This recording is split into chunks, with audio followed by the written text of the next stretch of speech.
श्री वाहिगुरु जी की फतेह है। विघ्न विनाशन सोए। भीम चंद को कहन कुडाला, सुनियो मुसाहिब सब तिस काला। वाहिगुरु जी का खालसा, वाहिगुरु जी की फतेह। सतगुरां दी साजी नवाजी गुरु की संगत। सतगुरां ने सतसंगत दियां सुभागियां घड़ियां बख्शिश कीतियां ने। धन गुरु गोबिंद सिंह महाराज जियां दे जीवन की कथा आपां लड़ीवार सरवण कर रहे हाँ। भीम चंद जो कहलूरपति है, एक पहाड़ी राजा है। इसने अपना एक वकील, एक वजीर भेजा सतगुरां कोलों हाथी मंगण वास्ते। गुरु गरीब नवाज महाराज कहन लगे, ये हाथी संगत वालों भेंट किया गया, किसी नूं दिता नहीं जा सकता। इस तरह वजीर ने जाके भीम चंद नूं दस्सिया, सतगुरु हाथी देण तो इनकार कर दे। ये गल सुन के भीम चंद राजे नूं बड़ा गुस्सा आया मन दे विच कि सतगुरु पातशाह जी मेरे राज दे विच रहिंदे ने, ना मेरा प्यार मन्निया ना मेरा डर मन्निया है। जे महाराज ने हाथी मैनू ना दिता, एक बारी मैं फिर बंदा भेजदा हाँ, पर जे महाराज ने हाथी ना दिता तो फिर मैं सतगुरां कोलों बदला लवांगा, उन्होंने परेशान करांगा। ये सारिया जड़ियां गल्लां बातां हन, ये भीम चंद राजा अपने वजीरां नाल मंत्रियां नाल बैठ के सलाह करदा पिया। जिस तरह अगे महाराज बख्शिश करदे आओ, कुछ समय वास्ते मन दे ध्यान नूं टकाईए। भावना दे नाल महाराज जियां दे पवित्र बचन सरवण करिए। मिल के आखिए सतनाम श्री वाहिगुरु साहिब जी। भीम चंद को कहन कुडाला। कहन लगे गुरमुखो, ये जिहड़ा भीम चंद राजे दा इस तरह गल्लां करनियां कि महाराज मैनू हाथी नहीं देणगे तो मैं आनंदपुर साहब दे विचों कढ़ दियांगा जां मैं महाराज नूं परेशान करांगा, ये कोई कहना बहुता चंगा नहीं है। घोटाला खोटा कहना है, खोटे बचन हन। सुनियो मुसाहिब सब तिस काला। जिन्ने वजीर बैठे हुए, कचहरी विच मंत्री बैठे हुए, सारियां ने सुनिया भी ये साडा राजा इस तरह दीयां गल्लां करदा है। राजे तीर वजीर सधीरों। ते उस वेले राजे दे जेड़े वजीर सैत धीर दे बड़े हौसले वाले कोल बैठे हुए हैं। बोलियो दैवो बुद्ध गहीरों। इस नूं चंगी मत देण वास्ते कोई चंगा सियाणा वजीर कोल बैठा सी। जदों आख्या ना भीम चंद ने भी मैं महाराज नूं जे हाथी नहीं देणगे तो मैं अपनी रियासत विचों कढ़ दियांगा जां मैं महाराज दे उपर कई तरह के कष्ट देण दा यतन करांगा। जदों वजीरां ने यह गल सुनी है तो विच बड़े बड़े सियाणे वजीर बैठे हुए तो सुन के कहन लगे हन, तुमको उचित नहीं इस बाती। कहन लगे भी आपां नूं ऐसी गल करनी उचित नहीं है, योग नहीं है, इस तरह नहीं करना चाहिए।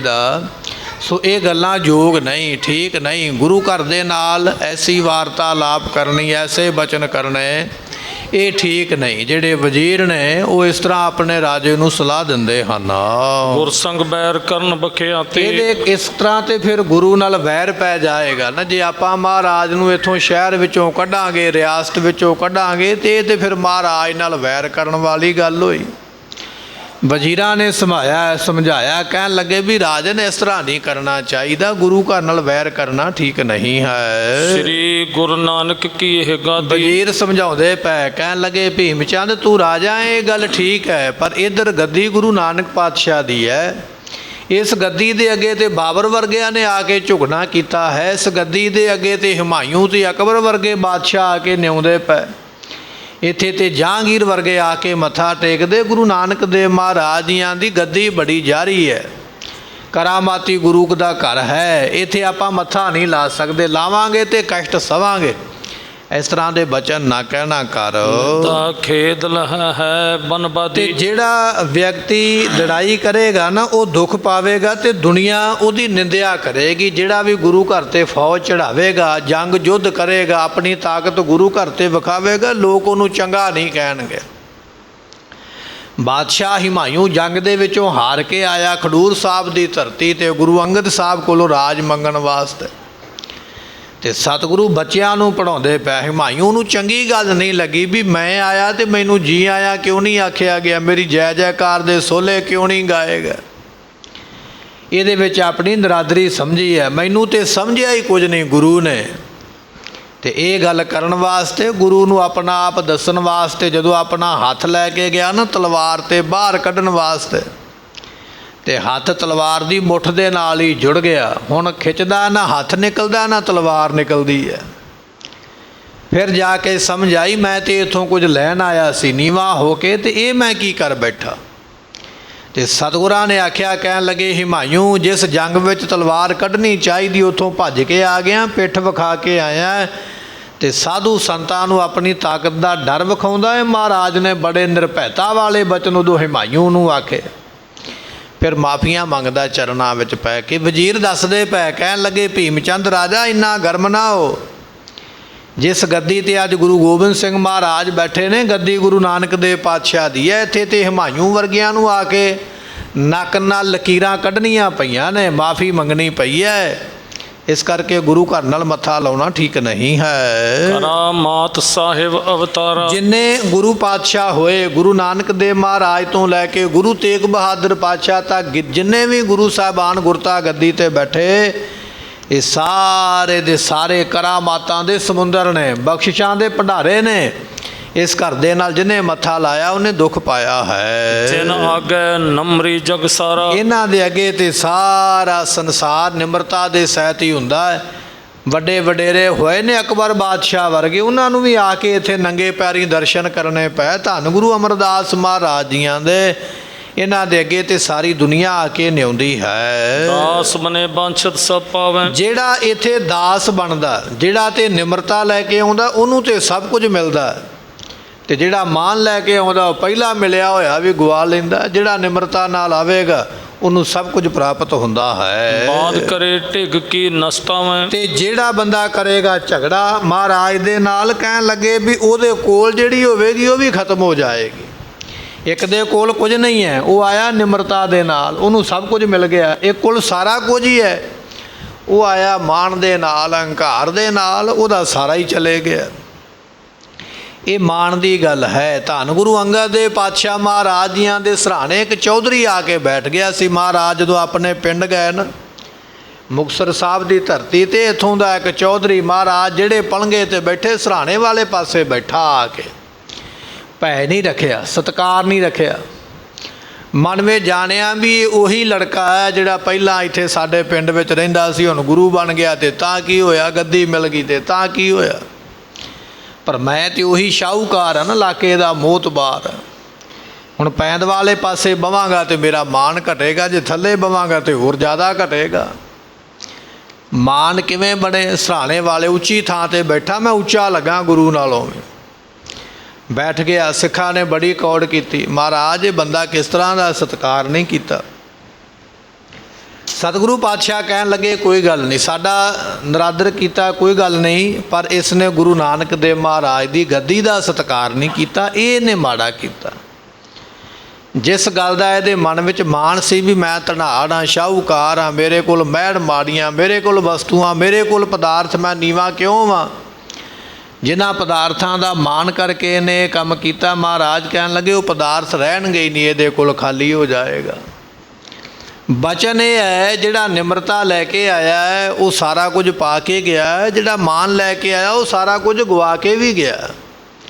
ਵਜ਼ੀਰ ਕਹਿੰਦੇ ਪਏ, ਭੀਮ ਚੰਦ ਰਾਜੇ ਨੂੰ ਸਮਝਾਉਂਦੇ ਨੇ ਵੀ ਇਹ ਗੁਰੂ ਦਾ ਘਰ ਐਸਾ ਹੈ। ਕਹਾਂ ਬਾਤ ਕੁੰਚਰ ਕੀ ਹੈ। ਇਸ ਕਰਕੇ ਭੀਮ ਚੰਦ ਰਾਜਾ, ਹਾਥੀ ਦੀ ਕੀ ਗੱਲ ਹੈ? ਹਾਥੀ ਤੇ ਇੱਕ ਜਾਨਵਰ ਹੈ, ਪਤਾ ਨਹੀਂ ਉਹਦੀ ਕਿੰਨੀ ਜ਼ਿੰਦਗੀ ਹੈ, ਕਿੰਨੀ ਉਮਰ ਹੈ, ਕਦੋਂ ਉਹਨੇ ਇਹ ਵਿਛੋੜਾ ਪੈ ਜਾਣਾ। ਇੱਕ ਹਾਥੀ ਬਦਲੇ, ਜਾਨਵਰ ਬਦਲੇ ਗੁਰੂ ਘਰ ਨਾਲ ਵੈਰ ਪਾਉਣਾ ਠੀਕ ਨਹੀਂ ਹੈ। ਕਿਸ ਬਿਨ ਅਟਕ ਕਾਜ ਕੋ ਰਹਿ। ਨਾਲੇ ਗੱਲ ਇਹ ਆ ਵੀ ਸਾਨੂੰ ਤੂੰ ਇਹ ਦੱਸ ਵੀ ਹਾਥੀ ਬਿਨਾ ਆਪਣਾ ਕੰਮ ਰੁਕਿਆ ਤੇ ਰੁਕਿਆ ਕਿਹੜਾ? ਜਾਂ ਤਾਂ ਹੋਵੇ ਨਾ ਵੀ ਹਾਥੀ ਬਿਨਾ ਕੰਮ ਸਾਰਾ ਖਲੋ ਗਿਆ, ਕੰਮ ਖੜ ਗਿਆ, ਤੇ ਫਿਰ ਤੇ ਆਪਾਂ ਸਾਰੇ ਜਾਣੇ ਜਾ ਕੇ ਮਿੰਤ ਤਰਲਾ ਕਰੀਏ ਵੀ ਨਹੀਂ ਮਹਾਰਾਜ ਹਾਥੀ ਬਿਨਾ ਗੱਲ ਨਹੀਂ ਜੇ ਬਣਦੀ।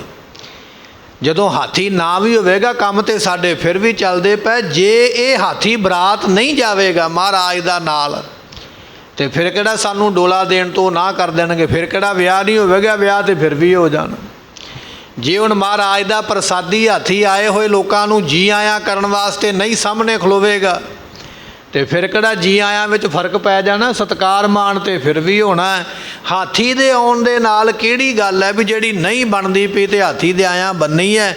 ਇਹ ਤੇ ਆਪਾਂ ਐਵੇਂ ਪੰਗਾ ਹੀ ਲੈਣਾ ਗੁਰੂ ਘਰ ਦੇ ਨਾਲ। ਹਾਥੀ ਮਿਲੇ ਜਾਂ ਨਾ ਮਿਲੇ ਆਪਾਂ ਨੂੰ ਫਰਕ ਕੋਈ ਨਹੀਂ ਹੈ, ਤੇ ਹਾਥੀ ਦੇ ਕਰਕੇ ਆਪਾਂ ਨੂੰ ਗੁਰੂ ਘਰ ਦੇ ਨਾਲ ਵੈਰ ਨਹੀਂ ਪਾਉਣਾ ਚਾਹੀਦਾ। ਸਿਆਣੇ ਵਜ਼ੀਰਾਂ ਨੇ ਭੀਮ ਚੰਦ ਨੂੰ ਸਮਝਾਇਆ ਹੈ। ਤੁਮ ਰਾਜੇ ਪਾਲੋ ਨਿਜ ਧਰਨੀ। ਤੁਸੀਂ ਉਹ ਰਾਜੇ, ਤੇ ਰਾਜਿਆਂ ਦਾ ਕੰਮ ਹੁੰਦਾ ਧਰਤੀ ਪਾਲਣੀ। ਰਾਜਿਆਂ ਦਾ ਕੰਮ ਹੁੰਦਾ ਧਰਤੀ ਤੇ ਰਹਿਣ ਵਾਲੇ ਲੋਕਾਂ ਦੀ ਪਾਲਣਾ ਕਰਨੀ, ਲੋਕਾਂ ਦਾ ਖਿਆਲ ਰੱਖਣਾ। ਤੇ ਜੇ ਰਾਜਾ ਹੀ ਇਹ ਸੋਚੇ ਵੀ ਮੈਂ ਆਪਣੀ ਪ੍ਰਜਾ ਨੂੰ ਉਜਾੜ ਹੀ ਦੇਣਾ ਜਾਂ ਬਰਬਾਦ ਹੀ ਕਰ ਦੇਣਾ, ਤੇ ਪ੍ਰਜਾ ਪਲੇ ਕਿਵੇਂ? ਇਸ ਕਰਕੇ ਰਾਜੇ ਦਾ ਸੁਭਾਅ ਇਸ ਤਰ੍ਹਾਂ ਦਾ ਨਹੀਂ ਹੋਣਾ ਚਾਹੀਦਾ ਜਿਵੇਂ ਤੁਸੀਂ ਆਖਦੇ ਪਏ ਹੋ ਵੀ ਮੈਂ ਮਹਾਰਾਜ ਨੂੰ ਅਨੰਦਪੁਰ ਸਾਹਿਬ ਵਿੱਚੋਂ ਕੱਢ ਦਿਆਂਗਾ, ਮੈਂ ਇਹ ਕਰਾਂਗਾ, ਦੁੱਖ ਦੇਵਾਂਗਾ। ਨਹੀਂ, ਇਹ ਰਾਜਿਆਂ ਦੇ ਕੰਮ ਨਹੀਂ ਹਨ। ਚਾਹੀਏ ਅਧਿਕ ਧੀਰ ਕੋ ਧਰਨੀ। ਜਿਵੇਂ ਧਰਤੀ ਧੀਰਜ ਧਾਰੀ ਹੁੰਦੀ ਹੈ, ਇਸੇ ਤਰ੍ਹਾਂ ਰਾਜੇ ਵੀ ਧੀਰਜ ਧਾਰੀ ਹੋਣੇ ਚਾਹੀਦੇ। ਐਸਾ ਹੌਸਲਾ ਰਾਜਿਆਂ ਕੋਲ ਹੋਣਾ ਚਾਹੀਦਾ ਹੈ। ਰਾਜਨੀਤ ਕੇ ਬਰਤਨ ਵਾਲੇ। ਕਿਉਂਕਿ ਰਾਜੇ ਜਿਹੜੇ ਹੁੰਦੇ ਨੇ ਰਾਜਨੀਤੀ ਵਿੱਚ ਵਰਤਣ ਵਾਲੇ ਹੋਣੇ ਚਾਹੀਦੇ ਹਨ। ਸਰਬ ਸ਼ਾਸਤਰਨ ਸੁਨੋ ਸੁਧਾਰੇ। ਕਿਉਂਕਿ ਸਰਬ ਸ਼ਾਸਤਰਾਂ ਦੇ ਵਿੱਚ ਐਸੇ ਬਚਨ ਲਿਖੇ ਹੋਏ ਨੇ ਵੀ ਰਾਜੇ ਦਾ ਸੁਭਾਅ ਧਰਤੀ ਵਰਗਾ, ਧੀਰਜ ਵਾਲਾ, ਹੌਸਲੇ ਵਾਲਾ ਹੋਣਾ ਚਾਹੀਦਾ ਹੈ। ਦਵੈਸ਼ ਕੇ ਸੰਧ ਕਰਨ ਕਿਸੇ ਸੰਗਾ। ਕਹਿਣ ਲੱਗੇ ਕਿਸੇ ਨਾਲ ਦਵੈਸ਼ ਕਰਨੀ, ਈਰਖਾ ਕਰਨੀ, ਜਾਂ ਕਿਸੇ ਨਾਲ ਮੇਲ ਕਰਨਾ। ਜੇ ਕਿਸੇ ਨਾਲ ਮੇਲ ਮਿਲਾਪ ਕਰਨਾ ਨਾ, ਤੇ ਜਾਂ ਕਿਸੇ ਨਾਲ ਈਰਖਾ ਕਰਨੀ, ਇਹ ਜਿਹੜੇ ਦੋ ਕੰਮ ਹਨ। ਉਚਿਤਾਨ ਚਿਤ ਵਿਚਰੋ ਚੰਗਾ। ਕਹਿਣ ਲੱਗੇ ਉਚਿਤ ਅਨੁਚਿਤ ਵਿਚਾਰੋ ਚੰਗਾ।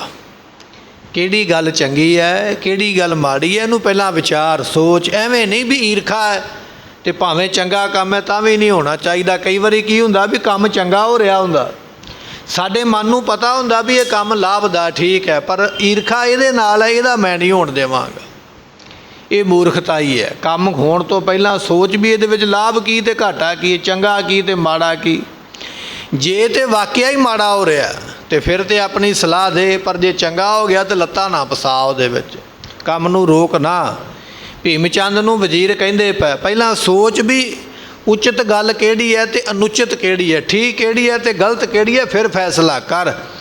ਬਿਨਾਂ ਫੈਸਲਾ ਕੀਤੇ ਹੁਕਮ ਕਰ ਦੇਣਾ ਵੀ ਮੈਂ ਫੌਜਾਂ ਚਾੜ ਦਿਆਂਗਾ ਤੇ ਮਹਾਰਾਜ ਨਾਲ ਵੈਰ ਪਾਵਾਂਗਾ, ਜੰਗ ਪਾਵਾਂਗਾ, ਇਹ ਗੱਲ ਰਾਜਿਆਂ ਨੂੰ ਸ਼ੋਭਾ ਨਹੀਂ ਦਿੰਦੀ ਹੈ। ਮਨੋ ਵਿਰੋਧੀ ਗੁਰ ਕੋ ਜਵੈ। ਤੇ ਜਦੋਂ ਤੂੰ ਸਤਿਗੁਰਾਂ ਦੇ ਪਿੰਡ ਦਾ ਜਾਂ ਆਨੰਦਪੁਰ ਸਾਹਿਬ ਦਾ ਵਿਰੋਧੀ ਬਣੇਗਾ, ਆਨੰਦਪੁਰ ਸਾਹਿਬ ਦੇ ਨਾਲ ਤੂੰ ਵਿਰੋਧ ਕਰਨਾ ਕਰੇਗਾ, ਅਸਲ ਕਹਾਂ ਹੋਏ ਤੁਮ ਤਵੈ। ਤੇ ਫਿਰ ਤੂੰ ਇਹ ਦੱਸ ਵੀ ਗੁਰੂ ਨਾਲ ਵਿਰੋਧ ਕਰਕੇ ਤੈਨੂੰ ਮਿਲਣਾ ਕੀ ਹੈ? ਜਾਂ ਤੇ ਹੋਵੇ ਨਾ ਵੀ ਗੁਰੂ ਦੇ ਕੋਲ ਬੜੇ ਪਿੰਡ ਨੇ, ਬੜੀਆਂ ਜ਼ਗੀਰਾਂ ਨੇ, ਬੜੀਆਂ ਜਾਇਦਾਦਾਂ, ਤੇ ਆਪਾਂ ਗੁਰੂ ਦੇ ਨਾਲ ਵੈਰ ਪਾਵਾਂਗੇ ਤੇ ਉਹ ਸਾਰੀਆਂ ਮਿਲ ਜਾਣੀਆਂ। ਜਾਇਦਾਦ ਉਹਨਾਂ ਦੇ ਕੋਲ ਹੈ ਕੋਈ ਨਹੀਂ, ਤੇ ਮਾਇਆ ਗੁਰੂ ਜਿੱਥੇ ਬੈਠ ਗਿਆ ਉੱਥੇ ਹੀ ਆ ਜਾਣੀ ਹੈ। ਜੇ ਮਹਾਰਾਜ ਆਨੰਦਪੁਰ ਸਾਹਿਬ ਛੱਡ ਕੇ ਕਿਤੇ ਹੋਰ ਜਾ ਕੇ ਬਹਿ ਜਾਣਗੇ, ਗੁਰੂ ਨੇ ਜਿੱਥੇ ਬੈਠਣਾ ਸੰਗਤ ਨੇ ਤੇ ਉੱਥੇ ਚਲੇ ਜਾਣਾ। ਕੋਈ ਨਿੱਜੀ ਪ੍ਰਾਪਰਟੀ ਤੇ ਹੈ ਨਹੀਂ ਵੀ ਇੱਥੇ ਗੁਰੂ ਕੋਲ ਇੰਨੇ ਏਕੜ ਜ਼ਮੀਨ ਹੈ ਜਾਂ ਇੰਨੇ ਕੋਈ ਧਨ ਖਜ਼ਾਨੇ ਦੱਬੇ ਨੇ, ਆਪਾਂ ਵੈਰ ਕਰਾਂਗੇ ਤੇ ਮਿਲ ਜਾਣਾ। ਮਿਲਣਾ ਕੁਝ ਨਹੀਂ। ਗੁਰੂ ਸਾਹਿਬ ਨੇ ਆਨੰਦਪੁਰ ਸਾਹਿਬ ਛੱਡਿਆ ਤੇ ਲੋਕਾਂ ਨੇ ਉੱਥੇ ਚੱਲਣਾ ਜਿੱਥੇ ਮਹਾਰਾਜ ਚਲੇਗਾ। ਜਿਹੜਾ ਸਾਡੀ ਰਿਆਸਤ ਨੂੰ ਟੈਕਸ ਮਿਲਦਾ ਪਿਆ, ਲਗਾਨ ਮਿਲਦਾ ਪਿਆ, ਇੱਥੇ ਸੌਦੇਬਾਜ਼ੀ ਹੋ ਰਹੀ ਹੈ, ਦੂਰੋਂ ਦੂਰੋਂ ਲੋਕ ਆ ਕੇ ਇੱਥੇ ਵਸਤੂਆਂ ਖਰੀਦਦੇ ਨੇ। ਜਿਹੜੀ ਸਾਨੂੰ ਆਮਦਨ ਹੋ ਗਈ ਸਗੋਂ ਸਾਡੀ ਘਟ ਜਾਣੀ ਹੈ, ਸਾਨੂੰ ਘਾਟਾ ਪੈ ਜਾਣਾ। ਗੁਰੂ ਨਾਲ ਵਿਰੋਧ ਕੀਤਿਆਂ ਆਪਾਂ ਨੂੰ ਮਿਲਣਾ ਕੁਝ ਨਹੀਂ ਹੈ। ਨਾ ਹੱਕ ਪਾਵੋ ਗਰੇ ਲੜਾਈ। ਤੇ ਫਿਰ ਗੁਰੂ ਘਰ ਦੇ ਨਾਲ ਵੈਰ ਪਾ ਕੇ ਤੇ ਕਿਉਂ ਲੜਾਈ ਕਰਨੀ? ਜਿਹੜੀ ਗੱਲ ਵਿੱਚ ਫਾਇਦਾ ਹੀ ਨਾ ਹੋਵੇ, ਲਾਭ ਨਾ ਹੋਵੇ, ਤੇ ਉਹ ਕਿਉਂ ਕਰਨਾ ਹੈ? ਸਿਆਣੇ ਵਜ਼ੀਰ ਜਿਹੜੇ ਨੇ ਨਾ ਉਹ ਵਰਚਾਉਂਦੇ ਪਏ, ਸਮਝਾਉਂਦੇ ਪਏ ਭੀਮ ਚੰਦ ਨੂੰ ਵੀ ਐਸੀਆਂ ਗੱਲਾਂ ਨਾ ਕਹਿਣਾ ਕਰ। ਉਹ ਜਾਣੈ ਕੈਸੋਂ ਬਨ ਜਾਈ। ਕੋਈ ਪਤਾ ਨਹੀਂ ਕੀ ਬਣ ਜਾਵੇ। ਪਰਮਾਤਮਾ ਚਾਹਵੇ ਨਾ ਤੇ ਕੋਈ ਪਤਾ ਨਹੀਂ ਕਦੋਂ ਕਿਹੜਾ ਸਮਾਂ ਬਣ ਜਾਣਾ, ਕਦੋਂ ਕਿਹਦੀ ਲੋੜ ਪੈ ਜਾਣੀ ਹੈ। ਇਸ ਕਰਕੇ ਸਾਰਿਆਂ ਨਾਲ ਬਣਾ ਕੇ ਰੱਖਣੀ ਚਾਹੀਦੀ ਹੈ। ਅਪਰ ਸੁਨੋ ਤੁਮ ਕਹੂੰ ਇੱਕ ਆਛੀ। ਇੱਕ ਹੋਰ ਤੈਨੂੰ ਗੱਲ ਕਹੀਏ, ਵਜ਼ੀਰ ਸਿਆਣੇ ਨੇ ਪਹਿਲਾਂ ਤੇ ਰਾਜੇ ਨੂੰ ਇਹ ਗੱਲ ਕਹੀ ਵੀ ਗੁਰੂ ਘਰ ਨਾਲ ਵੈਰ ਪਾ ਕੇ ਕੁਝ ਨਹੀਂ ਮਿਲਣਾ। ਦੂਜੀ ਗੱਲ ਇਹ ਆ ਵੀ ਹਾਥੀ ਨਾ ਵੀ ਮਿਲੇਗਾ ਤੇ ਸਾਡਾ ਫਿਰ ਵੀ ਸਰ ਜਾਣਾ। ਪਰ ਇਹਦੇ ਤੋਂ ਬਿਨਾਂ ਇੱਕ ਗੱਲ ਹੋਰ ਵੀ ਬੜੀ ਚੰਗੀ ਹੈ, ਰਾਜੇ ਨੂੰ ਤੈਨੂੰ ਅਸੀਂ ਦੱਸਦੇ ਹਾਂ। ਜੇ ਗੁਰ ਸੰਗ ਸੰਧ ਕਹੁ ਬਾਛੀ। ਸਤਿਗੁਰੂ ਪਾਤਸ਼ਾਹ ਮਹਾਰਾਜ ਜੀਆਂ ਦੇ ਨਾਲ ਜੇ ਆਪਾਂ ਸੰਧ ਕਰ ਲਈਏ, ਭਾਵ ਕਿ ਮੇਲ ਰੱਖੀਏ, ਜੇ ਆਪਾਂ ਗੁਰੂ ਘਰ ਦੇ ਨਾਲ ਮੇਲ ਰੱਖਦੇ ਹਾਂ, ਮਹਾਰਾਜ ਦੇ ਨਾਲ ਜੇ ਸਮਝੌਤਾ ਕਰ ਲਈਏ ਤੇ ਆਏ ਗ੍ਰੇਸ਼ਰ ਜੇ ਮਹਿਪਾਲਾ। ਜਿੰਨੇ ਪਹਾੜੀ ਰਾਜੇ ਆਪਣੇ ਰਾਜ ਵਿੱਚ ਆਉਣਗੇ, ਆਪਣੇ ਘਰ ਦੇ ਵਿੱਚ ਆਉਣਗੇ, ਤੁਮ ਪਰ ਸਕੈ ਨ ਬਲ ਕੋ ਘਾਲਾ। ਤੇ ਤੇਰੇ ਤੇ ਕੋਈ ਜ਼ੋਰ ਨਹੀਂ ਪਾ ਸਕੇਗਾ। ਗੁਰੂ ਘਰ ਨਾਲ ਵਿਗਾੜ ਕੇ ਤੇ ਆਪਾਂ ਨੂੰ ਮਿਲਣਾ ਕੁਝ ਨਹੀਂ। ਪਰ ਜੇ ਗੁਰੂ ਘਰ ਨਾਲ ਮੇਲ ਕਰ ਲਈਏ ਨਾ, ਗੁਰੂ ਗੋਬਿੰਦ ਸਿੰਘ ਮਹਾਰਾਜ ਦੇ ਨਾਲ, ਤੇ ਪਹਾੜੀ ਰਾਜੇ ਜਿਹੜੇ ਮਾੜੇ ਮੋਟੇ ਤੇਰੇ ਅੱਗੇ ਕੋਈ ਅੜਦਾ, ਤੈਨੂੰ ਅੱਖਾਂ ਵਿਖਾਉਂਦਾ, ਉਹ ਵੀ ਨਹੀਂ ਵਿਖਾਵੇਗਾ, ਕਿਉਂਕਿ ਸਾਨੂੰ ਗੁਰੂ ਦੀ ਤਾਕਤ ਮਿਲ ਜਾਣੀ ਹੈ, ਗੁਰੂ ਦੀ ਸਪੋਰਟ ਮਿਲ ਜਾਣੀ ਹੈ। ਤੇ ਗੁਰੂ ਦੀ ਮਦਦ ਦੇ ਨਾਲ ਜਿਹੜਾ ਮਾੜਾ ਮੋਟਾ ਗੁਆੜੇ ਫੜੇਗਾ, ਆਪਾਂ ਉਹਨੂੰ ਵੀ ਭਜਾ ਦੇਵਾਂਗੇ।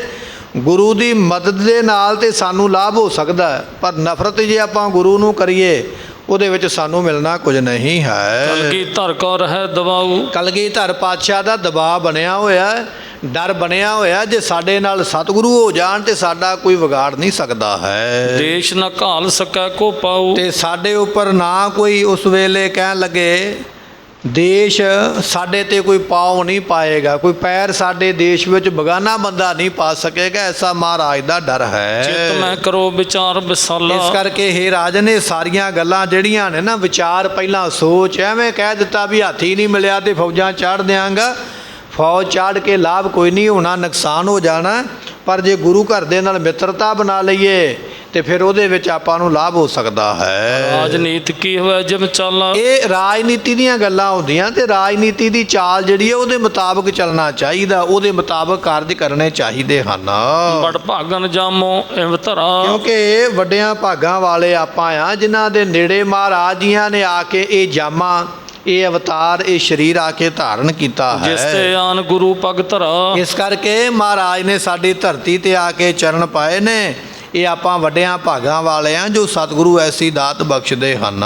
ਚਲਿਓ ਆਏ ਜੇਠਾਂ ਜਗ ਜਲ। ਸਤਿਗੁਰਾਂ ਦੇ ਆਉਣ ਕਰਕੇ ਦੂਰੋਂ ਤੇ ਨੇੜਿਓਂ ਬੇਅੰਤ ਸੰਗਤਾਂ ਚੱਲ ਕੇ ਆਉਂਦੀਆਂ ਹਨ। ਜੋ ਚਾਹਤ ਬਚ ਬੇ ਜਮ ਜਲ। ਜਿਹੜਾ ਜਮਾਂ ਤੋਂ ਬਚਣਾ ਚਾਹੁੰਦਾ ਹੈ। ਕੁਝ ਵਜ਼ੀਰ ਵਿੱਚ ਗੁਰੂ ਘਰ ਦੇ ਸ਼ਰਧਾਲੂ ਵੀ ਨੇ, ਸ਼ਰਧਾ ਵੀ ਰੱਖਦੇ, ਕਹਿਣ ਲੱਗੇ ਗੁਰੂ ਦਾ ਘਰ ਤੇ ਐਸਾ ਹੈ, ਜੇ ਕੋਈ ਵਿਅਕਤੀ ਜਮਾਂ ਦੇ ਜਾਲ ਤੋਂ ਬਚਣਾ ਚਾਹੁੰਦਾ ਹੈ, ਜਮਾਂ ਦੀ ਮਾਰ ਤੋਂ ਬਚਣਾ ਚਾਹੁੰਦਾ ਹੈ, ਜੋ ਪੁਰਵਤ ਮਨ ਬਾਂਛਾ ਕਰੀ। ਤੇ ਸਤਿਗੁਰੂ ਪਾਤਸ਼ਾਹ ਮਹਾਰਾਜ ਸਾਹਿਬ ਜੀ ਮਨ ਦੀਆਂ ਇੱਛਾ ਪੂਰੀਆਂ ਕਰਨ ਵਾਲੇ ਨੇ, ਉਹਨੂੰ ਫਿਰ ਗੁਰੂ ਦੀ ਸ਼ਰਨ ਵਿੱਚ ਜਾਣਾ ਚਾਹੀਦਾ ਹੈ। ਇਹਨੇ ਅੱਗੇ ਬਪਰੋ ਕਿਆ ਕਰੀ। ਇਹ ਦੁਨੀਆ ਵਿਚਾਰੀ ਗੁਰੂ ਅੱਗੇ ਕੀ ਹੈ। ਸਤਿਗੁਰਾਂ ਦੇ ਕੋਲੋਂ ਤੇ ਜੰਮ ਵੀ ਡਰਦਾ, ਮਹਾਰਾਜ ਦੇ ਕੋਲੋਂ ਤੇ ਧਰਮਰਾਜ ਵੀ ਭੈ ਖਾਂਦਾ ਹੈ।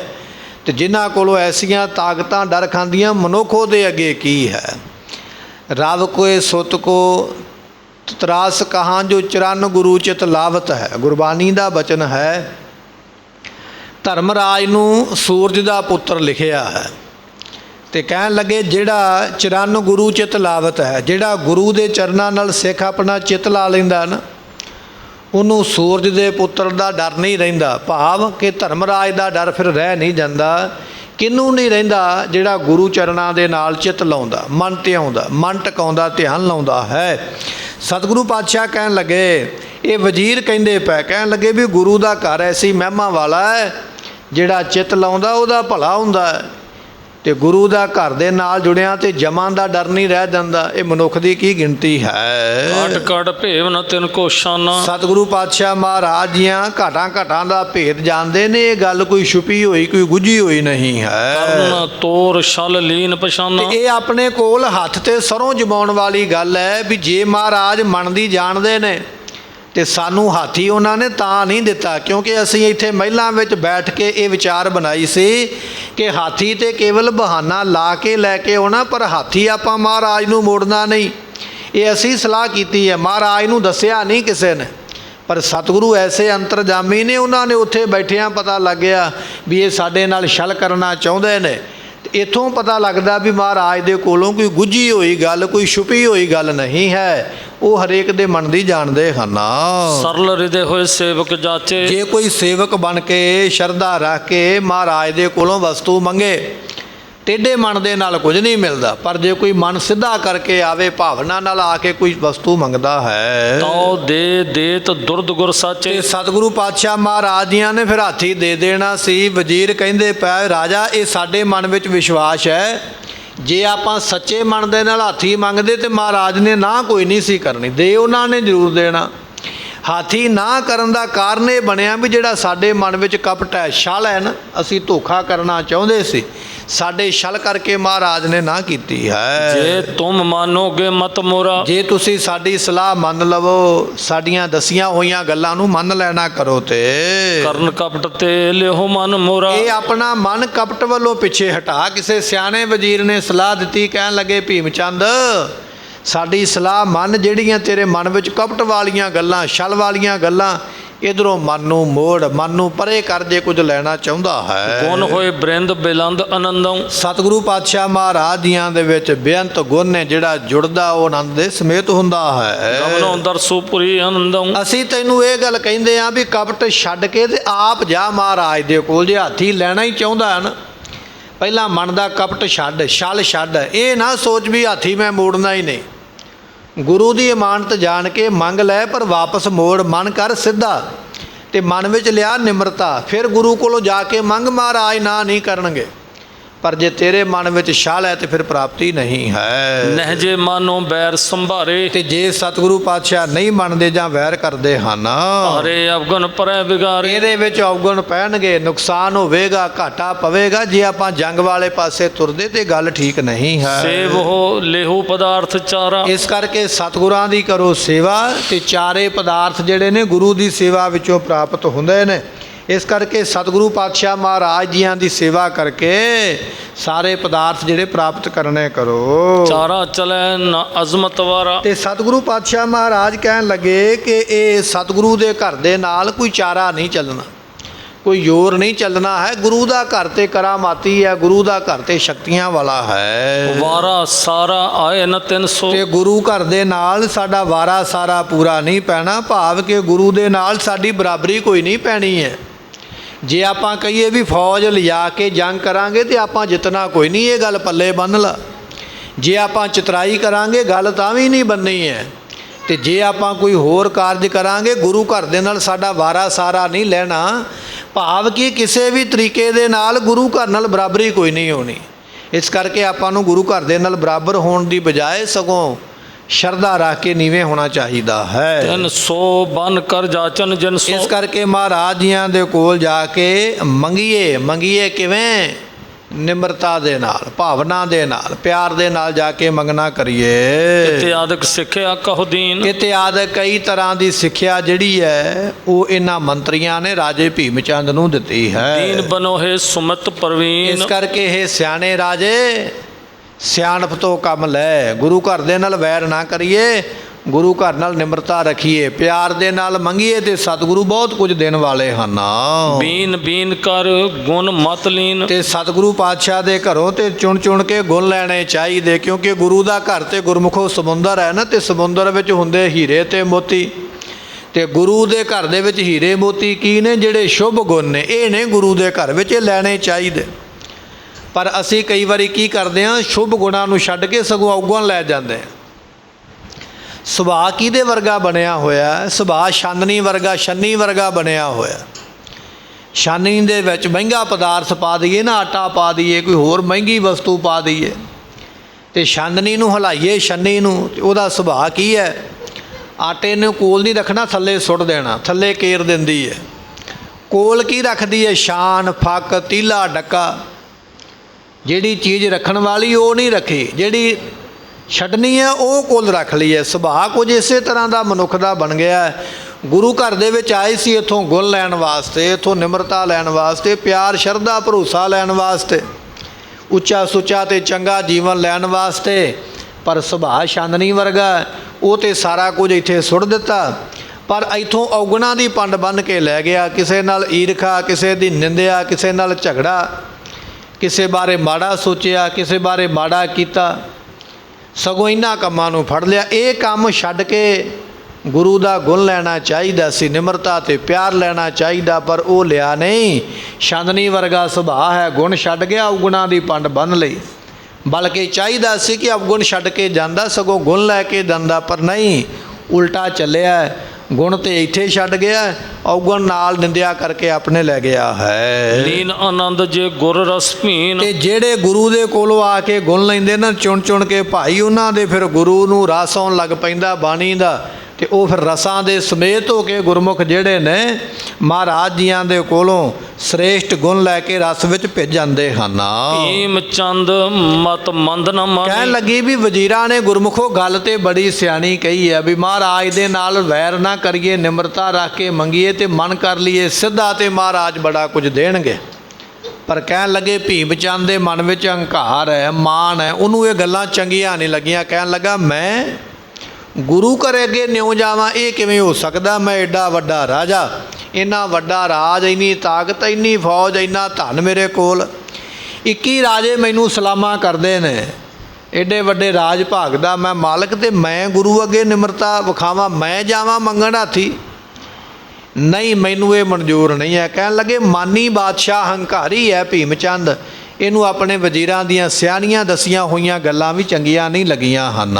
ਮਾਨੀ ਮਹਿਦ ਰਾਜ ਮਦ ਪਾਨੀ। ਕਹਿਣ ਲੱਗੇ ਇਹ ਮਾਨੀ ਮਹਿਦ ਬਹੁਤ ਵੱਡਾ ਹੰਕਾਰੀ ਹੈ, ਇੰਨਾ ਹੰਕਾਰ ਹੈ, ਰਾਜ ਮਦ ਪਾਨੀ। ਕਹਿਣ ਲੱਗੇ ਰਾਜ ਭਾਗ ਦਾ ਜਿਹੜਾ ਮਦ ਹੰਕਾਰ ਹੈ ਨਾ, ਉਹ ਇਸ ਦੇ ਮਨ ਦੇ ਵਿੱਚ ਕਹਿਣ ਲੱਗੇ ਨਸ਼ੇ ਵਰਗਾ। ਜਿਵੇਂ ਕੋਈ ਬੰਦਾ ਸ਼ਰਾਬ ਦਾ ਨਸ਼ਾ ਜਾਂ ਕੋਈ ਹੋਰ ਨਸ਼ਾ ਕਰ ਲਵੇ ਨਾ, ਉਹਨੂੰ ਮਾਣ ਹੋ ਜਾਂਦਾ ਵੀ ਮੈਂ ਬੜਾ ਤਕੜਾ ਤੇ ਮੈਂ ਜੋ ਚਾਹਾਂ ਉਹ ਕਰ ਸਕਦਾ, ਤੇ ਫਿਰ ਉਹ ਨਸ਼ੇ ਦੇ ਵਿੱਚ, ਨਸ਼ੇ ਦੇ ਜ਼ੋਰ ਦੇ ਵਿੱਚ ਪੈ ਕੇ ਕਿਸੇ ਨਾਲ ਝਗੜਾ ਕਰ ਲੈਂਦਾ। ਜਦੋਂ ਝਗੜਾ ਪੈਂਦਾ ਫਿਰ ਅੱਗੋਂ ਮਾਰ ਪੈਂਦੀ ਹੈ। ਨਸ਼ੇ ਨਾਲ ਹੰਕਾਰ ਵਧਿਆ, ਪਰ ਨਸ਼ੇ ਨਾਲ ਜ਼ੋਰ ਨਹੀਂ ਵਧਿਆ। ਜ਼ੋਰ ਉਹੀ ਹੈ ਜਿਹੜਾ ਪਹਿਲਾਂ ਸੀ, ਪਰ ਨਸ਼ੇ ਵਿੱਚ ਹੰਕਾਰ ਵੱਧ ਗਿਆ, ਮਾਣ ਵੱਧ ਗਿਆ ਵੀ ਮੈਂ ਤਗੜਾ ਤੇ ਮੈਂ ਬਹੁਤ ਕੁਝ ਕਰ ਸਕਦਾ। ਤੇ ਜਦੋਂ ਕਿਸੇ ਨਾਲ ਫਿਰ ਗਲਤ ਪੰਗਾ ਲਿਆ, ਫਿਰ ਮਾਰ ਪਈ ਹੈ। ਕਹਿਣ ਲੱਗੇ ਇਸੇ ਤਰ੍ਹਾਂ ਭੀਮ ਚੰਦ ਰਾਜਾ ਹੈ, ਇਹਦੇ ਮਨ ਦੇ ਵਿੱਚ ਰਾਜ ਭਾਗ ਦਾ ਨਸ਼ਾ ਹੈ ਕਿ ਮੇਰੇ ਵਰਗਾ ਹੈ ਕੋਈ ਨਹੀਂ, ਐਸਾ ਇਹਦੇ ਮਨ ਵਿੱਚ ਮਾਣ ਹੈ। ਪਾਣੀ ਬੂੰਦ ਚਿਕਨ ਘਟ ਸਾਨੀ। ਕਹਿਣ ਲੱਗੇ ਕਿ ਇਹਦਾ ਜਿਹੜਾ ਹੰਕਾਰ ਹੈ ਨਾ ਗੁਰਮੁਖ, ਤੇਰਾ ਫਿਰੇ ਉਹਨਾਂ ਗੁਰ ਕੇ ਨੇਰਾ। ਕਹਿਣ ਲੱਗੇ ਸਤਿਗੁਰੂ ਪਾਤਸ਼ਾਹ ਮਹਾਰਾਜ ਜੀਆਂ ਦੇ ਸੋ ਨੇੜੇ ਹੋਣ ਦੇ ਬਾਵਜੂਦ ਵੀ ਇਹਦਾ ਮਨ ਨਹੀਂ ਫਿਰਿਆ। ਸੁਭਾਅ ਹੋ ਜਾਂਦਾ ਨਾ ਪੱਥਰ ਨੂੰ ਜਿੰਨਾ ਚਿਰ ਮਰਜ਼ੀ ਪਾਣੀ 'ਚ ਰੱਖੀਏ ਤੇ ਉਹ ਕਦੇ ਵੀ ਪੱਥਰ ਭਿੱਜਦਾ ਨਹੀਂ ਹੈ। ਕਹਿਣ ਲੱਗੇ ਭੀਮ ਚੰਦ ਦਾ ਮਨ ਵੀ ਪੱਥਰ ਵਰਗਾ ਹੈ, ਇਹਦਾ ਮਨ ਫਿਰਿਆ ਨਹੀਂ। ਸਤਿਗੁਰਾਂ ਦੇ ਨੇੜੇ ਰਹਿਣ ਦੇ ਬਾਵਜੂਦ ਵੀ ਇਹਦੇ ਮਨ ਵਿੱਚ ਸ਼ਰਧਾ ਭਰੋਸਾ ਨਹੀਂ ਹੈ। ਚਾਹਤ ਉੱਤਰ ਦੇਤ ਵਜ਼ੀਰ। ਤੇ ਇਹ ਵਜ਼ੀਰਾਂ ਨੂੰ ਉੱਤਰ ਦੇਣਾ ਚਾਹੁੰਦਾ ਹੈ, ਆਪਣੇ ਵਜ਼ੀਰਾਂ ਨੂੰ ਇਸ ਤਰ੍ਹਾਂ ਕਹਿਣਾ ਚਾਹੁੰਦਾ ਹੈ। ਜੀਰਨ ਬੈਸ ਜਾਨ ਬਿਨ ਧੀ। ਕਹਿਣ ਲੱਗੇ ਰਾਜਾ ਵਜ਼ੀਰਾਂ ਨੂੰ ਵੱਡੀ ਉਮਰਾਂ ਵਾਲਾ ਤੇ ਬੇਹੌਸਲਾ ਜਾਣ ਕੇ ਉੱਤਰ ਦਿੰਦਾ ਹੈ। ਰਾਜੇ ਦੇ ਮਨ ਵਿੱਚ ਇਹ ਆ ਵੀ ਮੈਂ ਬੜਾ ਸਿਆਣਾ ਆ, ਮੇਰੇ ਵਜ਼ੀਰਾਂ ਨੂੰ ਤੇ ਇੰਨੀ ਅਕਲ ਹੀ ਨਹੀਂ ਹੈ ਤੇ ਮੈਨੂੰ ਮਾੜੀ ਸਲਾਹ ਦਿੰਦੇ ਪਏ। ਭਾਵੇਂ ਕਿ ਵਜ਼ੀਰਾਂ ਨੇ ਸਲਾਹ ਚੰਗੀ ਦਿੱਤੀ ਹੈ ਕਿ ਗੁਰੂ ਘਰ ਦੇ ਨਾਲ ਨਿਮਰਤਾ ਰੱਖ, ਪਿਆਰ ਰੱਖ, ਸ਼ਰਧਾ ਰੱਖ ਤੇ ਤੇਰਾ ਬੇੜਾ ਪਾਰ ਹੋਵੇਗਾ, ਪਰ ਕਹਿਣ ਲੱਗੇ ਵੀ ਇਹ ਗੱਲ ਬਿਲਕੁਲ ਭੀਮ ਚੰਦ ਨੂੰ ਚੰਗੀ ਨਹੀਂ ਲੱਗੀ। ਸੋਚਦਾ ਵੀ ਮੇਰੇ ਵਜ਼ੀਰ ਤੇ ਮੂਰਖ ਹੀ ਨੇ ਜੋ ਮੈਨੂੰ ਐਸੀਆਂ ਮੱਤਾਂ ਦਿੰਦੇ ਹਨ। ਔਰ ਸ਼ਰਧਾ ਤੇ ਮਹਿਤ ਕਚੇਰਾ। ਤੇ ਇਹ ਸ਼ਰਧਾ ਤੋਂ ਬਿਨਾਂ ਹੈ, ਤੇ ਸ਼ਰਧਾ ਤੋਂ ਬਿਨਾਂ ਹੋਣ ਕਰਕੇ ਕਹਿਣ ਲੱਗੇ ਕੱਚਾ ਆਦਮੀ ਹੈ, ਤੇ ਕੱਚੇ ਆਦਮੀ ਜਿਹੜੇ ਨੇ ਉਹ ਕਦੇ ਵੀ ਸਫਲਤਾ ਨੂੰ ਪਾਉਂਦੇ ਨਹੀਂ ਹਨ। ਚੇਰਾ ਬਣਿਓ ਨਾ ਭਾਗ ਮੰਦੇਰਾ। ਕਹਿਣ ਲੱਗੇ ਚੇਰਾ ਬਣਿਓ ਨਾ, ਇਹ ਚੇਲਾ ਨਹੀਂ ਬਣਿਆ। ਕਿਉਂ ਨਹੀਂ ਬਣਿਆ ਚੇਲਾ? ਕਹਿੰਦੇ ਭਾਗ ਮਾੜੇ ਸਨ, ਕਰਮਾਂ ਬਿਨਾਂ ਨਹੀਂ ਦਾਤ ਮਿਲਦੀ ਹੈ, ਕਰਮਾਂ ਬਿਨਾਂ ਸਿੱਖ ਨਹੀਂ ਬਣਿਆ ਜਾਂਦਾ, ਕਰਮਾਂ ਬਿਨਾਂ ਗੁਰੂ ਨਹੀਂ ਮਿਲਦਾ ਹੈ, ਕਰਮਾਂ ਬਿਨਾਂ ਦਾਤ ਕੋਈ ਪ੍ਰਾਪਤ ਨਹੀਂ ਹੁੰਦੀ।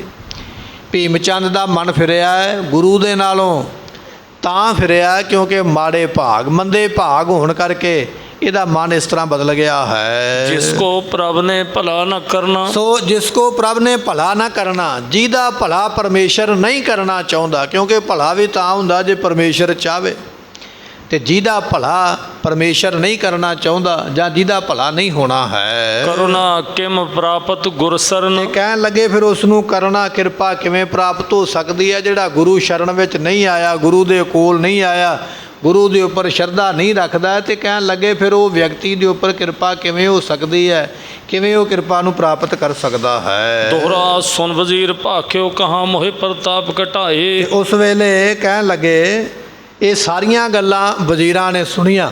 ਸੁਣ ਕੇ ਰਾਜੇ ਭੀਮ ਚੰਦ ਦੀਆਂ ਗੱਲਾਂ ਜਿੰਨੇ ਵਜ਼ੀਰ ਨੇ ਉਸ ਵੇਲੇ ਇਸ ਤਰ੍ਹਾਂ ਆਖਦੇ ਹਨ, ਜਿਹ ਸੋ ਬਧਿਓ ਵਿਰੋਧ ਬਹੁਤ ਤਿਸਕੇ ਕਿਮ ਢਿਗ ਜਾਏ। ਸੋ ਸੁਣ ਵਜ਼ੀਰ ਭਾਖਿਓ ਕਹਾਂ, ਸੁਣ ਕੇ ਜਿਹੜੇ ਵਜ਼ੀਰ ਸਨ ਉਹ ਕਹਿਣ ਲੱਗ ਪਏ, ਕਹਿਣ ਲੱਗੇ ਭੀਮ ਚੰਦ ਰਾਜਾ ਸਤਿਗੁਰੂ ਪਾਤਸ਼ਾਹ ਮਹਾਰਾਜ ਜੀਆਂ ਦੇ ਇਹ ਜਿਹੜੇ ਬਚਨ ਨੇ ਮੈਂ ਕਿਉਂ ਸੁਣਾ। ਭੀਮ ਚੰਦ ਦੇ ਮਨ ਵਿੱਚ ਹੰਕਾਰ ਹੈ, ਮਹਾਰਾਜ ਨੇ ਹਾਥੀ ਦੇਣ ਤੋਂ ਨਾ ਕੀਤੀ ਹੈ, ਮੈਂ ਹੁਣ ਉਹਨਾਂ ਦੇ ਕੋਲ ਜਾਵਾਂਗਾ ਤੇ ਮੇਰਾ ਪ੍ਰਤਾਪ ਵਧੇਗਾ ਥੋੜ੍ਹੀ, ਮੇਰਾ ਪ੍ਰਤਾਪ ਤੇ ਘਟ ਜਾਏਗਾ। ਜੇ ਮੈਂ ਗੁਰੂ ਕੋਲ ਨੀਵਾਂ ਹੋ ਕੇ ਜਾਵਾਂਗਾ ਤੇ ਮੇਰਾ ਮਾਨ ਸਨਮਾਨ ਘਟ ਜਾਣਾ ਹੈ। ਜੈਸੋਂ ਬਧਿਓ ਵਿਰੋਧ ਬਹੁ ਤਿਸਕੇ ਕਿਮ ਢਿਗ ਜਾਏ। ਮੇਰਾ ਤੇ ਗੁਰੂ ਨਾਲ ਵਿਰੋਧ ਪੈ ਗਿਆ। ਭੀਮ ਚੰਦ ਰਾਜਾ ਆਪਣੇ ਮੰਤਰੀਆਂ ਨੂੰ ਕਹਿੰਦਾ ਤੁਸੀਂ ਆਖਦੇ ਹੋ ਕਿ ਮੈਂ ਨਿਮਰਤਾ ਲੈ ਕੇ ਜਾਵਾਂ, ਗੁਰੂ ਦੇ ਅੱਗੇ ਸ਼ਰਧਾ ਰੱਖਾਂ, ਜਾ ਕੇ ਮੱਥਾ ਟੇਕਾਂ, ਗੁਰੂ ਦਾ ਕਹਿਣਾ ਮੰਨਾਂ, ਮੈਂ ਨਹੀਂ ਮੰਨ ਸਕਦਾ। ਕਿਉਂ ਨਹੀਂ ਮੰਨ ਸਕਦਾ? ਕਿਉਂਕਿ ਮੇਰਾ ਹੁਣ ਗੁਰੂ ਘਰ ਨਾਲ ਬਣ ਗਿਆ ਵਿਰੋਧ, ਤੇ ਜਦੋਂ ਵਿਰੋਧ ਬਣ ਗਿਆ ਹੁਣ ਮੇਰਾ ਗੁਰੂ ਘਰ ਦੇ ਨਾਲ ਮੇਲ ਕਰਨਾ ਔਖਾ ਹੈ। ਚੌਪਈ ਹਮ ਠਾਕੁਰ ਕੀ ਭਗਤ ਕਰਨ ਤੇ। ਹੁਣ ਇਹ ਦੂਜੇ ਪਾਸੇ ਨੂੰ ਚੱਲ ਪਿਆ। ਗੁਰੂ ਨੂੰ ਗੁਰੂ ਨਹੀਂ ਬਣਾਉਣਾ ਚਾਹੁੰਦਾ, ਮਾਨ ਮਨ ਦੇ ਵਿੱਚ ਬਹੁਤਾ, ਪਰ ਹੁਣ ਇਸ ਨੇ ਧਰਮ ਦੀ ਆੜ ਲੈ ਲਈ ਹੈ। ਧਰਮ ਦਾ ਇਸ ਨੇ ਪਾਸਾ ਮੋੜਿਆ, ਕਹਿਣ ਲੱਗਾ ਮੈਂ ਤੇ ਠਾਕੁਰ ਦੀ ਪੂਜਾ ਕਰਦਾ। ਠਾਕੁਰ ਤੋਂ ਭਾਵ ਵੀ ਮੈਂ ਤੇ ਮੂਰਤੀ ਪੂਜਾ ਕਰਦਾ ਹਾਂ, ਮੂਰਤੀ ਪੂਜਾ ਛੱਡ ਕੇ ਮੈਂ ਗੁਰੂ ਦੀ ਪੂਜਾ ਕਿਉਂ ਕਰਾਂ। ਹੁਣ ਇਸ ਪਾਸੇ ਨੂੰ ਚੱਲਿਆ, ਧਰਮ ਦੀ ਆੜ ਲੈ ਕੇ ਜਵਾਬ ਦਿੰਦਾ ਪਿਆ ਭੀਮ ਚੰਦ। ਕਹਿਣ ਲੱਗਾ ਮੈਂ ਤੇ ਭਾਈ ਠਾਕੁਰ ਦੀ ਪੂਜਾ ਕਰਦਾ ਹਾਂ, ਠਾਕੁਰ ਨੂੰ ਮੰਨਦਾ ਹਾਂ। ਪ੍ਰਭ ਪ੍ਰਤਿਮਾ ਕੋ ਨਿਤ ਅਰਚਨ ਤੇ। ਮੈਂ ਭਗਵਾਨ ਦੀ ਮੂਰਤੀ ਦੇ ਅੱਗੇ ਰੋਜ਼ ਫੁੱਲ ਭੇਟ ਕਰਦਾ ਹਾਂ, ਰੋਜ਼ ਮੂਰਤੀ ਨੂੰ ਭੋਗ ਲਾਉਂਦਾ ਹਾਂ, ਰੋਜ਼ ਮੂਰਤੀ ਦਾ ਇਸ਼ਨਾਨ ਕਰਵਾਉਂਦਾ ਹਾਂ, ਅਰਚਨਾ ਕਰਦਾ। ਸਾਰੇ ਕੰਮ ਮੈਂ ਮੰਦਿਰ ਵਿੱਚ ਜਾ ਕੇ ਕਰਦਾ। ਮੈਂ ਆਪਣੇ ਇਹਨਾਂ ਕੰਮਾਂ ਨੂੰ ਛੱਡ ਕੇ ਗੁਰੂ ਵਾਲਾ ਕਿਉਂ ਬਣਨਾ ਕਰਾਂ। ਜੇ ਸੈਲਨ ਕੀ ਸਭ ਠੁਕਰਾਈ। ਇਹ ਜਿੰਨੇ ਪਹਾੜਾਂ ਦੀ ਠੁਕਰਾਈ ਹੈ, ਜਿੰਨੇ ਪਹਾੜਾਂ ਦਾ ਰਾਜ ਮੇਰੇ ਕੋਲ ਇਸ ਵੇਲੇ ਪ੍ਰਾਪਤ ਹੈ, ਜਹ ਸਾਲ ਗ੍ਰਾਮ ਸਦਾਈ। ਇਹ ਮੈਨੂੰ ਤਾਂ ਮਿਲਿਆ, ਪਹਾੜਾਂ ਦਾ ਰਾਜ ਮੈਨੂੰ ਤਾਂ ਮਿਲਿਆ ਕਿਉਂਕਿ ਮੈਂ ਪੱਥਰ ਦੀ ਪੂਜਾ ਕਰਦਾ ਹਾਂ ਤੇ ਪੱਥਰਾਂ ਦੇ ਬਣੇ ਨੇ ਪਹਾੜ। ਭੀਮ ਚੰਦ ਕਹਿੰਦਾ ਮੈਂ ਪੱਥਰ ਦੀ ਪੂਜਾ ਕਰਦਾ ਤੇ ਪੱਥਰ ਭਗਵਾਨ ਮੇਰੇ ਤੇ ਖੁਸ਼ ਹੋ ਗਿਆ, ਉਸਨੇ ਤਾਂ ਮੈਨੂੰ ਇਹ ਪੱਥਰਾਂ ਦਾ ਰਾਜ ਦਿੱਤਾ ਹੋਇਆ, ਤਾਂ ਮੈਂ ਰਾਜਾ ਬਣਿਆ। ਤੇ ਜੇ ਮੈਂ ਹੁਣ ਠਾਕੁਰ ਦੀ ਪੂਜਾ ਛੱਡ ਕੇ ਗੁਰੂ ਦੀ ਪੂਜਾ ਸ਼ੁਰੂ ਕਰ ਦਿੱਤੀ ਤੇ ਠਾਕੁਰ ਭਗਵਾਨ ਨੇ ਨਾਰਾਜ਼ ਹੋ ਜਾਣਾ, ਮੇਰੇ ਕੋਲੋਂ ਤੇ ਰਾਜ ਖੁੱਸ ਜਾਣਾ। ਮੈਂ ਤੁਹਾਡੀ ਗੱਲ ਨਹੀਂ ਮੰਨ ਸਕਦਾ।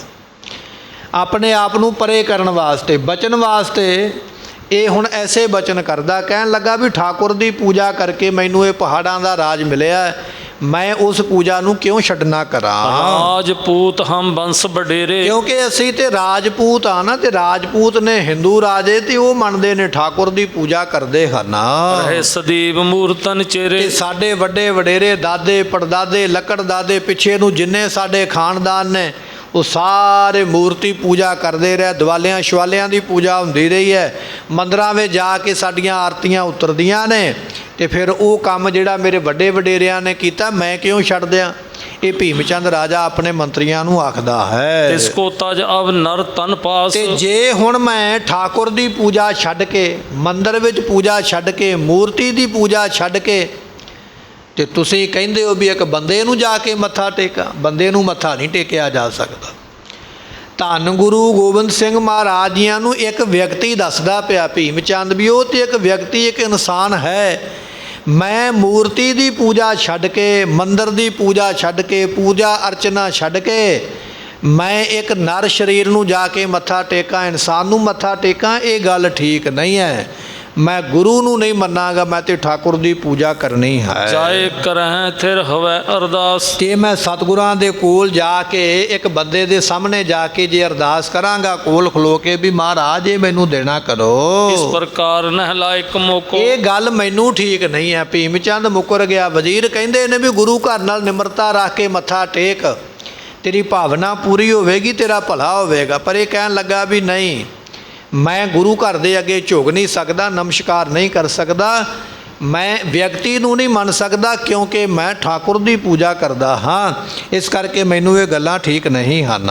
ਪ੍ਰਵਾਦ ਸਮਝਾਵੋ ਤੋ ਕਹੋ। ਇਹਦੇ ਤੋਂ ਬਿਨਾ ਮੈਂ ਹੋਰ ਤੁਹਾਨੂੰ ਜਿਹੜੀਆਂ ਗੱਲਾਂ ਨੇ ਉਹ ਸਮਝਾਉਂਦਾ ਹਾਂ। ਸਕਲ ਸੈਲ ਪਦ ਸੇਕੋ ਕੋ। ਬਾਕੀ ਗੱਲ ਇਹ ਹੈ, ਚਲੋ ਇਹ ਤੇ ਗੱਲ ਇਹ ਆ ਵੀ ਮੈਂ ਗੁਰੂ ਦਾ ਸਿੱਖ ਨਹੀਂ ਬਣਨਾ, ਮੂਰਤੀ ਪੂਜਾ ਕਰਦਾ, ਪਰ ਇਹਦੇ ਤੋਂ ਬਿਨਾ ਇੱਕ ਕੰਮ ਹੋਰ ਵੀ ਹੈ। ਜਿੰਨੇ ਅਸੀਂ ਪਹਾੜੀ ਰਾਜੇ ਹਾਂ, ਪਹਾੜੀ ਰਾਜਿਆਂ ਦੇ ਵਿੱਚ ਕੋਈ ਵੀ ਰਾਜਾ ਮਹਾਰਾਜ ਦਾ ਸਿੱਖ ਨਹੀਂ ਹੈ।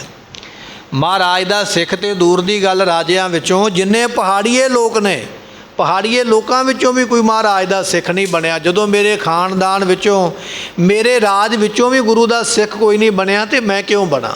ਇਹ ਭੀਮ ਚੰਦ ਰਾਜਾ ਐਸੀਆਂ ਦਲੀਲਾਂ ਦਿੰਦਾ ਹੈ। ਗੁਰੂ ਸਮੀਪ ਨ ਪਹੁੰਚਾ ਸੋ। ਤੇ ਨਾ ਕੋਈ ਰਾਜਾ ਗੁਰੂ ਦੇ ਕੋਲ ਗਿਆ ਪਹਾੜਾਂ ਦਾ, ਤੇ ਨਾ ਕੋਈ ਪਹਾੜਾਂ ਦੇ ਵਿੱਚੋਂ, ਮੇਰੀ ਰਿਆਸਤ ਦੇ ਵਿੱਚੋਂ, ਕੋਈ ਪਰਜਾ ਵਿੱਚੋਂ ਕੋਈ ਗੁਰੂ ਕੋਲ ਗਿਆ।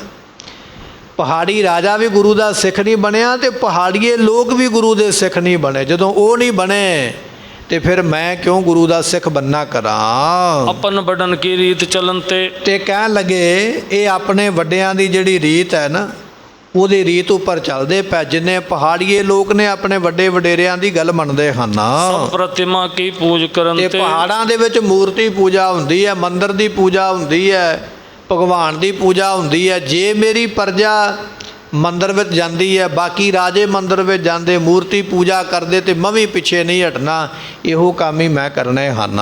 ਮੈਂ ਇਕਲ ਹੀ ਨਿਜ ਮਤ ਛੋੜ। ਤੇ ਇਹ ਸਾਰੇ ਨਹੀਂ ਕਰਦੇ, ਸਾਰੇ ਆਪੋ ਆਪਣਾ ਮਤ ਛੋੜ ਕੇ ਗੁਰੂ ਦੇ ਕੋਲ ਜਾਣਾ ਨਹੀਂ ਚਾਹੁੰਦੇ ਹਨ। ਐਸੇ ਬਣਾਉ ਸਿੱਖ ਗੁਰ ਔਰ। ਤੇ ਫਿਰ ਕਹਿਣ ਲੱਗੇ ਵੀ ਮੈਂ ਇਹ ਇਕੱਲਾ ਕਿਉਂ ਬਣਾ?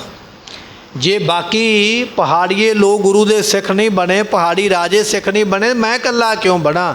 ਮੈਂ ਨਹੀਂ ਬਣਾਂਗਾ, ਭੀਮ ਚੰਦ ਆਖਦਾ ਹੈ। ਕਿਰਪਤ ਸਗਰੇ ਹਾਸ ਬਖਾਨ। ਜੇ ਮੈਂ ਬਣ ਗਿਆ, ਮੰਨ ਲਓ ਤੁਹਾਡੀ ਗੱਲ ਮੰਨ ਲਵਾਂ, ਮੈਂ ਬਣ ਜਾਵਾਂ ਗੁਰੂ ਦਾ ਸਿੱਖ, ਬਾਕੀ ਪਹਾੜੀ ਰਾਜੇ ਮੈਨੂੰ ਮਖੌਲ ਕਰਨਗੇ, ਮੇਰੀ ਹਾਸੀ ਉਡਾਉਣਗੇ, ਮੇਰਾ ਮਜ਼ਾਕ ਉਡਾਉਣਗੇ ਵੀ ਉਹ ਵੇਖੋ ਭੀਮ ਚੰਦ ਰਾਜੇ ਨੇ ਧਰਮ ਬਦਲਿਆ, ਮੂਰਤੀ ਪੂਜਾ ਛੱਡ ਕੇ ਇਨਸਾਨ ਦੀ ਪੂਜਾ ਸ਼ੁਰੂ ਕਰ ਲਈ ਹੈ।